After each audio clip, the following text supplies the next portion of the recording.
Premchand Bairwa press conference कर रहे हैं, इनफैक्ट प्रेस ब्रीफिंग कर रहे हैं। आपको सीधे मान लिए चलते हैं। अक्षय ऊर्जा सहित अन्य विकास ऊर्जा क्षेत्र में कर्मचारी कल्याण एवं विभिन्न संवर्गों के कर्मचारियों के लिए पदोन्नति के अतिरिक्त अवसर उपलब्ध करवाने से जुड़े महत्वपूर्ण फैसले आज लिए गए हैं और इसको देखते हुए ही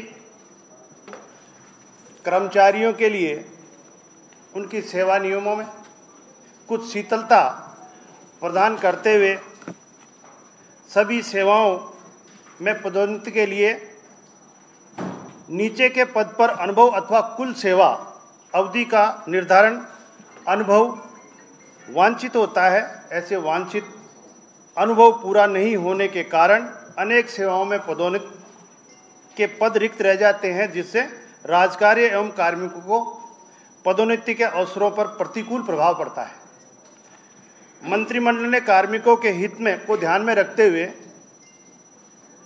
वर्ष 2025-26 में पदोन्नति हेतु नीचे के पद पर वांछित अनुभव अथवा सेवा अवधि 2 वर्ष का शीतलन दिए जाने का निर्णय लिया गया है।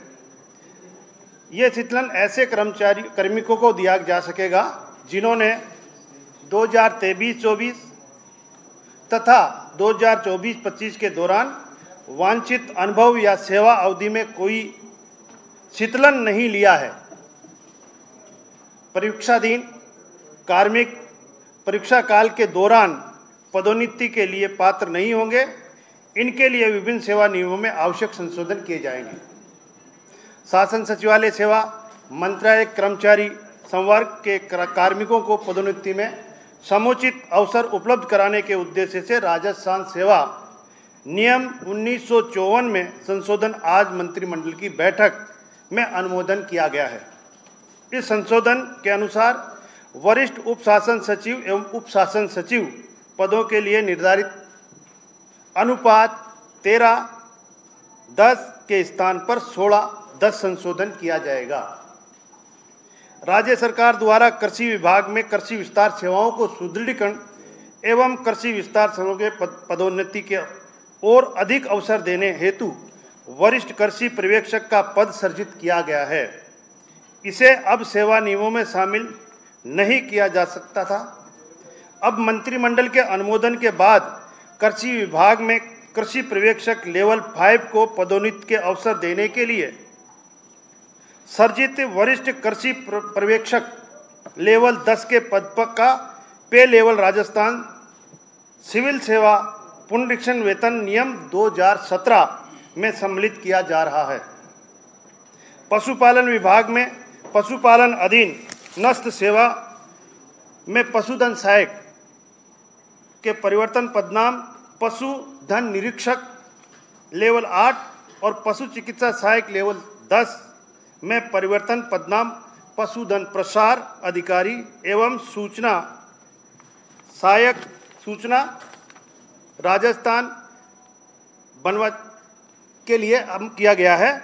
अब अनुकंपा में भी हमने शीतलता दी गई है। इसमें पुलिस आयुक्त जोधपुर के अधीन महत्वपूर्ण हेड कांस्टेबल श्री भगाराम दिनांक 17/10/2021 को सड़क दुर्घटना में वो कोमा में चले गए, किंतु उनका स्थायी पूर्ण दिव्यांगता प्रमाण पत्र 19/1/2024 को जारी किया जा सका था। तब तक उसकी सेवानिवृत्ति में 5 वर्ष से कम का समय शेष रहा था। श्री भगाराम के आश्रित पुत्र श्री ओम प्रकाश को अनुकंपात्मक नियुक्ति दिए जाने के लिए राजस्थान स्थायी पूर्ण दिव्यांग सरकारी कर्मचारी के आश्रित की अनुकंपात्मक नियुक्ति नियम 2023 में वांछित शेष 5 वर्ष की सेवा अवधि में शीतलता प्रदान करने का निर्णय आज मंत्रिमंडल की बैठक में लिया गया है। यह शीतलता अपवादित प्रकरण मानते हुए दी जा रही है।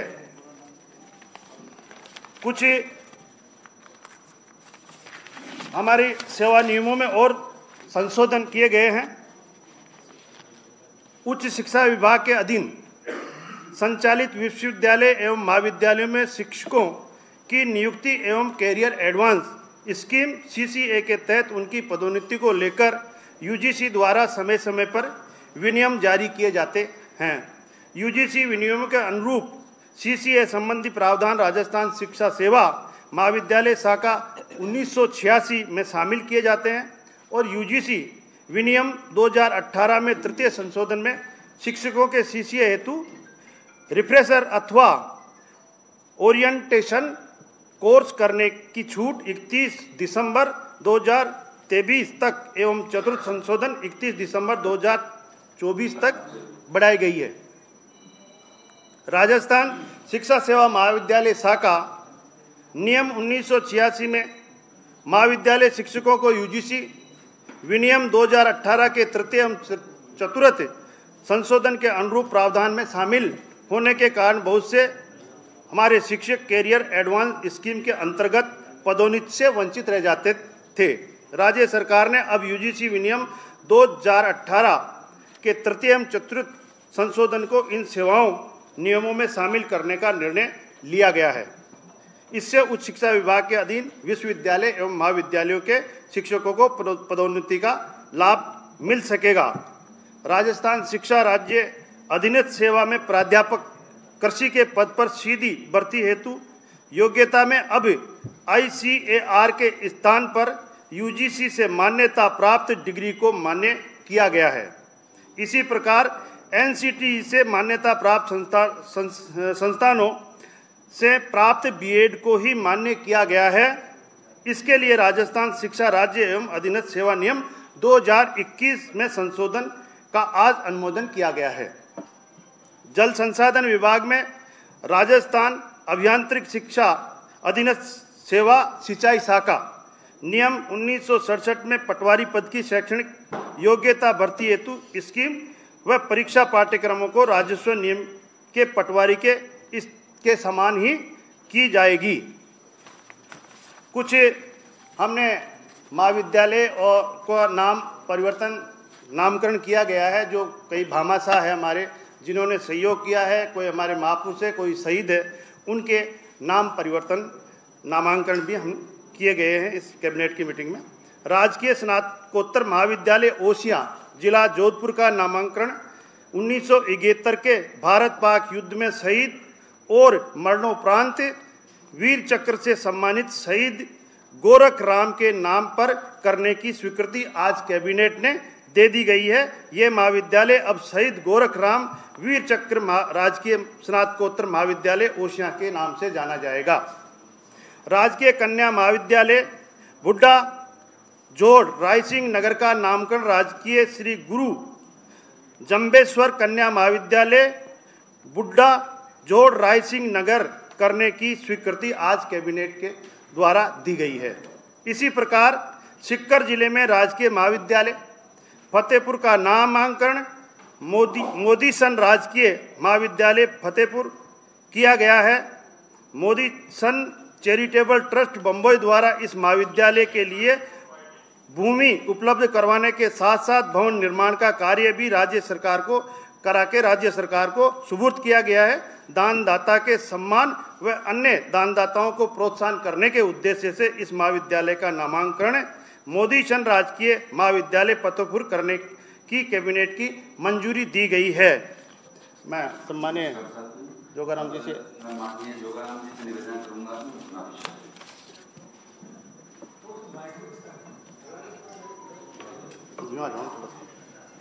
उनको इधर खिसका रहे हैं, पास में ले रहे हैं आपको। हमको पास में। मित्रों, हम सब हिंदू संस्कृति से भली भांति परिचित हैं और हैं, हम उसी का एक अंग हैं। सदियों से हम इसी को मानते आए हैं। आज सावन का पहला सोमवार है और सावन का पहला सोमवार देवों के देव महादेव को समर्पित होता है। मैं आप सबको सावन के प्रथम सोमवार की बधाई देता हूँ। सबके परिवार में, हमारे प्रदेश में और देश में देवों के देव महादेव का अनुकंपा बनी रहे, आशीर्वाद बना रहे। और हम लोग सभी इसी में विश्वास करते हैं, गिरिराज महाराज के आशीर्वाद से, इंद्रदेव की अनुकंपा से, उनकी मेहरबानी से बरसात भी काफ़ी अच्छी हुई है, आज जोरदार हो रही है। पश्चिमी राजस्थान में आज बहुत ज़्यादा बरसात हो रही है, सारे बांध दबालब हुए हैं। इसके लिए भी देवों के देव महादेव, इंद्रदेव और आप लोग भी उसमें कहीं न कहीं भागीदार है। आप सबको बहुत बधाई है, आपका धन्यवाद। सबसे पहला जो आज का मैं छोटा सा आपके सामने निवेदन करना चाहता हूँ, जो आप सबके लिए काफ़ी गंभीरता से आप लेते हैं, प्रश्न भी अनेक पूछते हैं, राजस्थान लोक सेवा आयोग से संबंधित है। राजस्थान लोक सेवा आयोग में वर्तमान में अध्यक्ष के अलावा 7 पद है, 1 पद खाली है, 6 पद में पूर्व में नियुक्त हमारे सदस्य कार्य कर रहे हैं।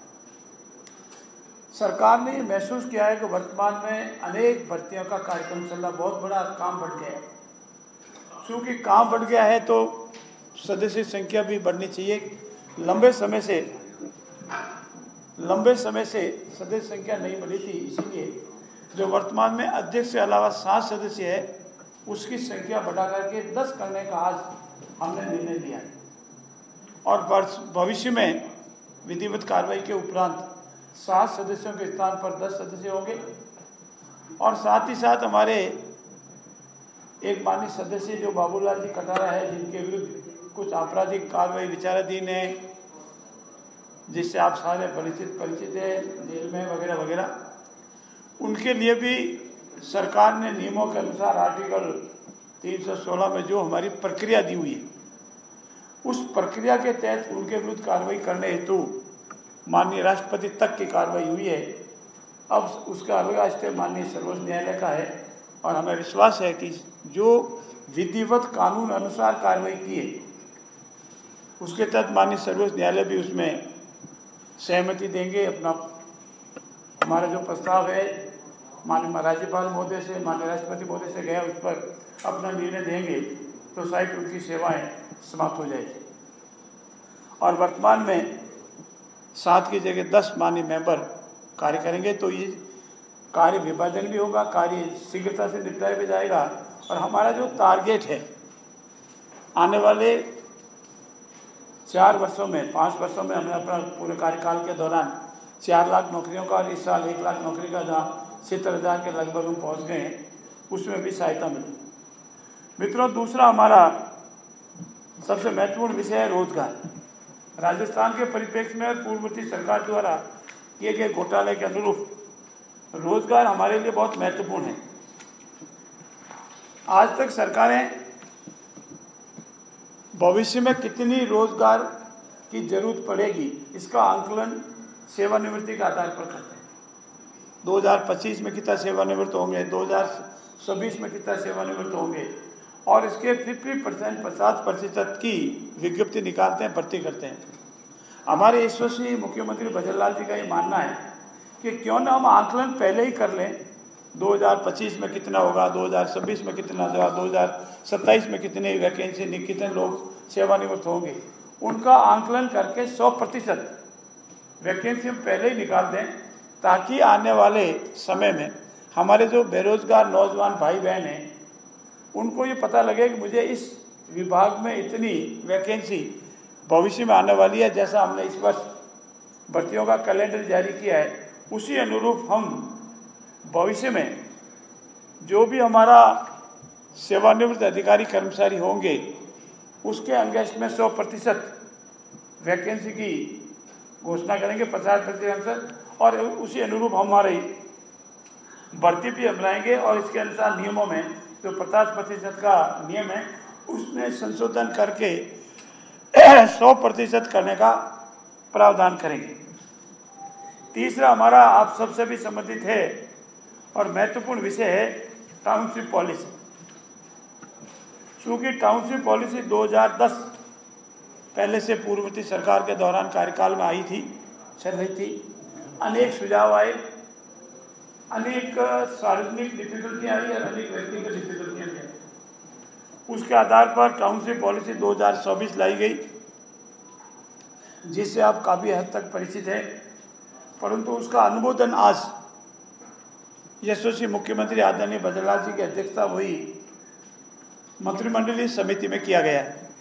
इसमें जो मोटे मोटे प्रावधान है कि टाउनशिप पॉलिसी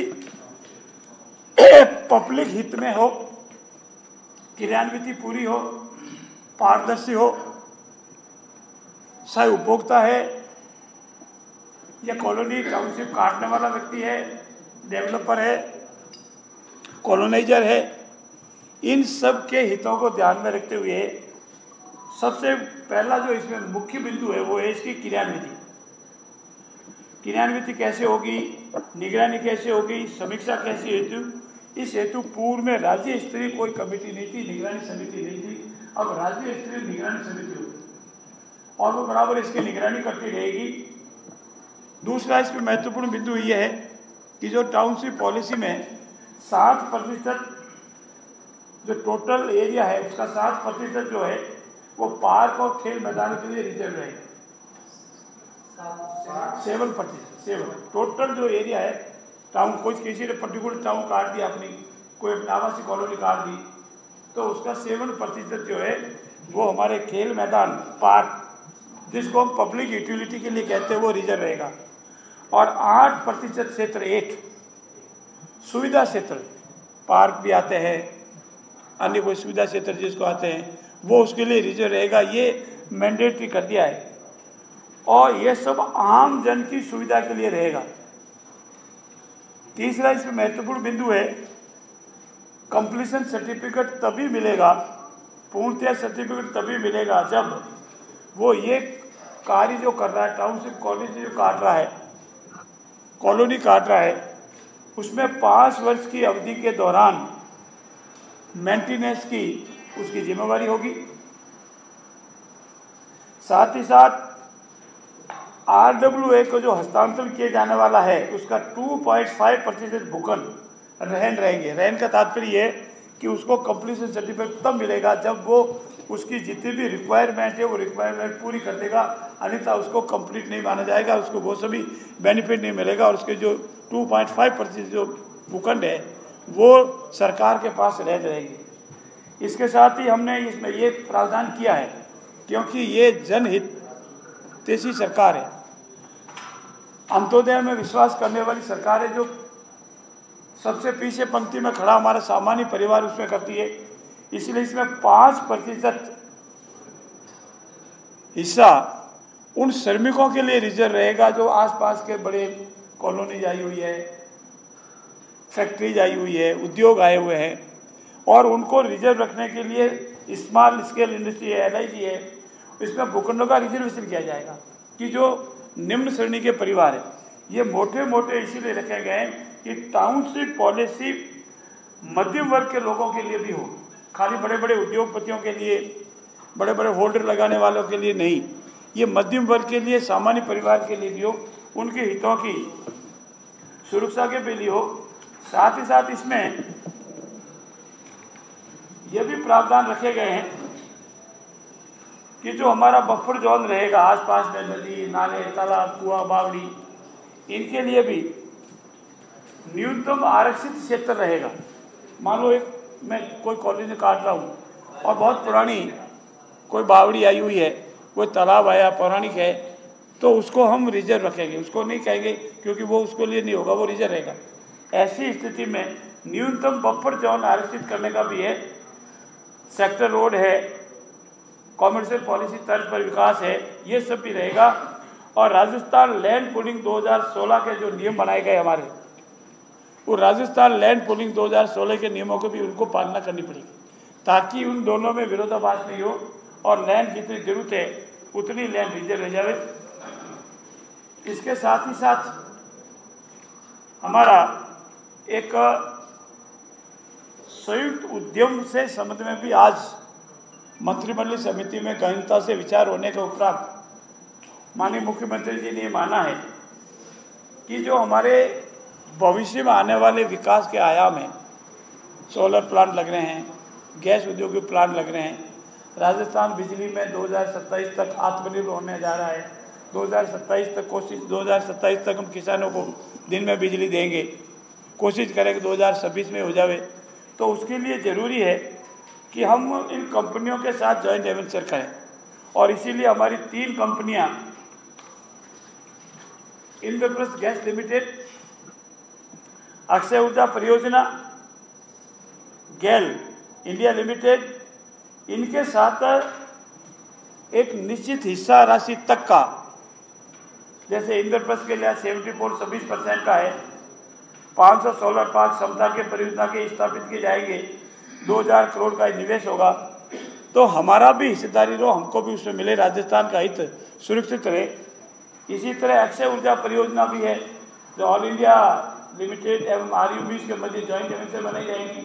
ये उपक्रम 1000 मेगावाट सौर उत्पादन करेगा, 200 मेगावाट पवन ऊर्जा से लाएगा, और इसमें करीब 50% की हिस्सेदारी हमारी और उनकी रहेगी। तीसरा गेल इंडिया लिमिटेड जो हमारा है, वो भी उसमें भी 50% हिस्सेदारी रहेगी। ये 227 मेगावाट क्षमता की बिजली उत्पादित करेगा। इस तरह हमारा ये जो मेगावाट के है, ये करीब 42,000 करोड़ रुपए के निवेश के साथ ही राजस्थान को सौर ऊर्जा के साथ ही इन उद्योगों से भी जो हमको बिजली उत्पादन में सहायता मिलेगी, उसके बाद हमारी हिस्सेदारी रहेगी। इसके अलावा विशेष रूप से आज ये भी हमने निवेदन किया है कि हमारा स्वायत्त शासन विभाग जो है, उन्होंने भूमि आवंटन के कुछ निर्णय लिए हैं, और इसके साथ ही ऊर्जा से संबंधित हमारा राजस्थान जो एकीकृत स्वच्छ ऊर्जा नीति है, ये 2024 में हमने लाई थी, उसका भी आज अनुमोदन हुआ है। ये ऊर्जा नीति एम्प्लॉयमेंट पॉलिसी जो पहले हमने 13 पॉलिसी लाई थी और 2 पॉलिसियों का आज अनुमोदन किया गया है। इसमें राजस्थान राज्य ग्लोबल इन्वेस्टमेंट था के तहत 1000 मेगावाट या उससे अधिक अक्षय ऊर्जा या ग्रीन हाइड्रोजन परियोजनाओं के लिए MOU किए गए थे, और इनमें से अक्षय ऊर्जा निगम भूमि पंजीयन में आवश्यक शुल्क जमा कराए जाने पर राजस्व विभाग को परियोजना हेतु भूमि प्रावधानों के तहत सेट अपार्ट के नियम बनाए गए, उसके आज अप्रूवल किया गया। साथ ही साथ सेट अपार्ट में 1/3 क्षेत्रफल भूमि के लिए 3 वर्ष के अंदर कम से कम 1/3 क्षेत्रफल भूमि 4 से बाकी भूमि का 7 से 9 वर्ष के लिए अवधि रखी गई है। और ये सभी इसीलिए किया गया है कि हमारा ग्रीन एनर्जी, अक्षय ऊर्जा, गैस आधारित, इन सब के आधार पर हम आत्मनिर्भर बन सके। और इसीलिए आज मंत्रिमंडल की बैठक में इतने महत्वपूर्ण निर्णयों पर निर्णय लिया गया है। मैं आभार व्यक्त करूंगा मंत्रिमंडल के सभी साथियों का, माननीय मुख्यमंत्री जी का, कि राजस्थान के सर्वांगीण विकास में ये सरकार रात और दिन लगी हुई है, और हमारा जो बेरोजगार नौजवान भाई बहन है उसका विशेष ध्यान रख के राजस्थान सक्षम और विकसित प्रदेश बने, इसके लिए हम रात दिन लगे हुए। धन्यवाद। अभी और भी कई महत्वपूर्ण फैसले हुए हैं कैबिनेट में, तो मैं माननीय सुमित गोदारा जी हैं, आपसे निवेदन करूंगा कि इसमें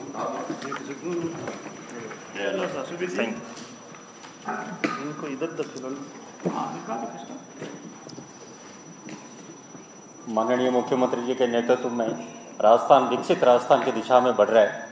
उसी दिशा में आज कैबिनेट में एक महत्वपूर्ण निर्णय लिया गया। हील इन राजस्थान नीति 2025 के प्रारूप का अनुमोदन किया गया, जिसमें मेडिकल वैल्यू ट्रैवल, जिसके तहत राजस्थान एक मेडिकल टूरिज्म हब के रूप में विकसित हो। हमारा राजस्थान पूरे विश्व में टूरिज्म में तो पूरे विश्व में प्रसिद्ध है ही, पर हम ये चाहते हैं, माननीय मुख्यमंत्री जी का ये उद्देश्य कि मेडिकल हेल्थ में भी जो हमारे चिकित्सक यहाँ के जिन्होंने भारत में और उसमें अपनी छाप छोड़ी है, इस तरह हमारे जो यहाँ पे सेंटर्स हैं, चाहे सरकारी चाहे प्राइवेट, वो वहाँ पर एक टूरिज्म के रूप में डेवलप हों, जहाँ पर चिकित्सा की सुविधा मिले, साथ में पर्यटन का भी हो, रोजगार सृजन भी हो, और साथ में इंटरनेशनल ब्रांडिंग के रूप में राजस्थान का नाम आगे जाए। तो उसके तहत MBT पॉलिसी भी बनाई जा रही है और MBT पोर्टल भी खोला जाएगा, जिसके तहत लोगों को, बाहर से आने वाले लोगों को चिकित्सा सुविधा उपलब्ध हो सके। और ये इसका लाभ ये मिलेगा कि राजस्थान में बहुत ही मल्टी स्पेशलिटी हॉस्पिटल्स और खुलेंगे। उन मल्टी स्पेशलिटी हॉस्पिटल्स का तो इंटरनेशनल टूरिस्ट जो हेल्थ टूरिज्म के हिसाब से उनको तो लाभ मिलेगा ही मिलेगा, बल्कि राजस्थान के लोगों को भी लाभ मिलेगा। और इसमें नीति में एक विषय और ये रहेगा कि उनको ब्रांडिंग होगी, जिसमें NBH NBL सर्टिफिकेट और इंटरनेशनल JCI सर्टिफिकेट जो आवश्यकता है इन हॉस्पिटल्स की होगी, ताकि लोगों को अंतर्राष्ट्रीय मानकों के हिसाब से विकसित हो। और हमारी तो बहुत बड़ी एक NRI आबादी जो भारत की है, जो बाहर भी रहती है, वो भी एक मेडिकल टूरिज्म के रूप में यहाँ पे अपने आ सकते हैं और लाभ ले सकते हैं। दूसरा, यहाँ पे बहुत मेडिकल कॉलेजेस भी बहुत हैं, उनसे हमारे पास मैन पावर भी बहुत निकल रहा है, हर तरह के डॉक्टर्स, नर्सेस सभी के रूप में। और दूसरा एक और निर्णय, महत्वपूर्ण निर्णय लिया गया, राजस्थान सिटी गैस डिस्ट्रीब्यूशन। जिस तरह उसकी नीति 2025, जिस तरह हम देख रहे हैं माननीय प्रधानमंत्री श्री नरेंद्र मोदी जी के नेतृत्व में देश में हर क्षेत्र में कार्य हो रहा है, चाहे सड़कों से लो, चाहे जल जीवन मिशन से पानी से लेकर चाहे जनधन खाते, कोई ऐसा क्षेत्र बाकी नहीं रहा। उसी दिशा में जिस तरह उज्ज्वला गैस आए, उसी तरह अब सिटी में गैस डिस्ट्रीब्यूशन का काम पाइपलाइन के थ्रू हो, उसके लिए राजस्थान सरकार ने आज नीति बनाई, जिसका अनुमोदन किया गया। इसके तहत गैस आधारित अर्थव्यवस्था को बल मिलेगा और इन्वेस्टमेंट होंगे यहाँ पे, और साथ में लोगों को रोजगार मिलेगा और बड़े शहर और कस्बों में पाइप से गैस जाएगी। उसकी नीति का आज अनुमोदन कैबिनेट द्वारा किया गया, जिसमें एक CGD यानी सिटी गैस डिस्ट्रीब्यूशन पोर्टल भी बनाया जाएगा, जिससे लोगों को, आमजन को सुविधा मिल सके। ये नीति 31 मार्च 2029 तक लागू रहेगी, या जब तक प्रभावी रहेगी, जब तक कोई दूसरी नीति इसमें नहीं आती। और एक और विषय जो माननीय मुख्यमंत्री जी ने हमेशा, मुख्यमंत्री के दायित्व के बाद सबसे ज़्यादा उन्होंने फोकस किया कि जयपुर में चिकित्सा सुविधा अच्छी उपलब्ध हो, इसलिए RUHS का विकास हो। माननीय मुख्यमंत्री जी ने बजट घोषणा में भी 2024-25 में इसको रिम्स सेंटर की घोषणा करी, और आज हम देख रहे हैं कि किस तरह वहाँ आउटडोर बढ़ रहा है। उसी के तहत आज कैबिनेट में प्रारूप में ये लिया गया कि RUHS अधिनियम 2005 में संशोधन बजट में जो घोषणा की गई रिम्स, उसके तहत इसको एम्स की तर्ज पर, एम्स दिल्ली की तर्ज पर स्वायत्तशासी संस्था, ऑटोनोमस बॉडी बनाया जाएगा, और इसको उसी तरह खड़ा करा जाएगा कि जिससे लोगों को, जो हम एक तरह से मेडिकल टूरिज्म की बात कर ही रहे थे, उसको तो लाभ मिलेगा, बल्कि राजस्थान की जनता को भी इसमें लाभ मिलेगा। एक मुख्य निर्णय और आज कैबिनेट की बैठक में आया कि राजस्थान इंटरनेशनल सेंटर है, उसकी गवर्निंग बॉडी का पुनर्गठन किया गया। अब इसमें 15 सदस्य होंगे, जिसमें मुख्य सचिव अध्यक्ष होंगे, 7 सरकारी सदस्य, 7 गैर सरकारी सदस्य, और 6 सरकारी, 6 गैर सरकारी, और 2 RIC के मेंबर और 1 RIC के डायरेक्टर। तो ये कुल राजस्थान इंटरनेशनल सेंटर का भी आज पुनर्गठन का कैबिनेट में प्रस्ताव पारित किया। धन्यवाद। पटेल साहब, एक सवाल था, एक जनसुनवाई शुरू कर देंगे बीजेपी का। इतना योग्य हमारे सभी मंत्रीगण जनसुनवाई निरंतर 2 दिन ही करते हैं, और ये इसी का भाग है। जैसा पार्टी कार्यालय में बैठे हैं, अपने आवास में बैठे हैं, मंत्रालय भवन में बैठे हैं, जनसुनवाई हम निरंतर करते रहे। CM साहब ने जो पूर्व की सरकार के समय में जो फर्जी पट्टे जारी हुए थे, उनकी जांच की बात कही थी, साथ ही साथ में लैंड फॉर लैंड घोटाला था, कोई जांच बढ़ी क्या है? कुछ मामले ऐसे होता है जिनका अंतिम परिणाम आने के बाद ही डिस्क्लोज किया जाना उचित रहेगा। कब तक आ जाएगा? बहुत शीघ्र आएगा। धन्यवाद। एक जो साथी सवाल कर रहे हैं, वो आज जो ब्रीफ किया है, इससे संबंधित सवाल हो तो और ज्यादा लाभ मिलेगा उसका। जोशी जी, गोदावरी जी, एक सवाल मेरा आपसे। अभी आपने कहा कि मेडिकल टूरिज्म बढ़ेगा राजस्थान में, लेकिन रोजना विवाद हो रहा है RDHS को लेके, नीचे से लोगों को पैसा नहीं दिया जा रहा है, वो इलाज करने से मना कर रहे हैं, और आपके इंटरनेशनल लोग यहाँ पे इलाज कर रहे हैं, राजस्थान की जनता को इलाज नहीं मिल पा रहा। राजस्थान की जनता को विश्वास है, तभी तो हॉस्पिटल जा रहे हैं। मैं आपको दावे के साथ कहता हूँ, मैं एक चिकित्सक परिवार से आता हूँ, जितना आज भी हमारी सरकारी हॉस्पिटल में लोगों को विश्वास है, वो आपको दुनिया किसी देशों में नहीं मिलेगा जो भारत में अपने राजस्थान में सरकारी हॉस्पिटल। भुगतान का विषय एक अलग, आप इलाज की बात करो, हम तो इलाज के लिए जाते हैं, बात का भुगतान भी होगा।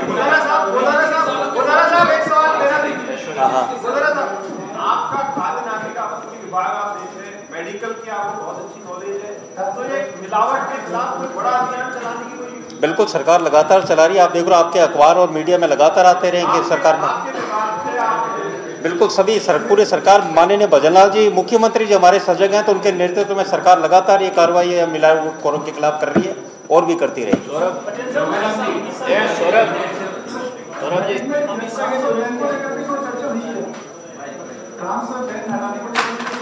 बताओ मुख्यमंत्री।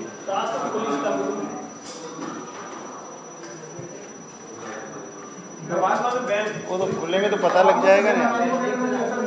जब होंगे पता लग जाएगा। आज के एजेंडे में ये विषय नहीं है। बस बात ही हनुमान बेनीवाल जी ने ट्वीट किया है कि जो ऊर्जा मंत्री है सरकार के हीरालाल नागर जी, उनका 2 लाख से ज्यादा का बिजली का बिल बकाया है। क्या सरकार में और भी ऐसे मंत्री हैं जिनके बिल बकाया हैं सर? सरकारी आवास के बिल नियमानुसार निरंतर जमा होते हैं, खबर दुरुस्त नहीं है। ये कैबिनेट में आज जो निर्णय किए आप लोगों ने कि भाई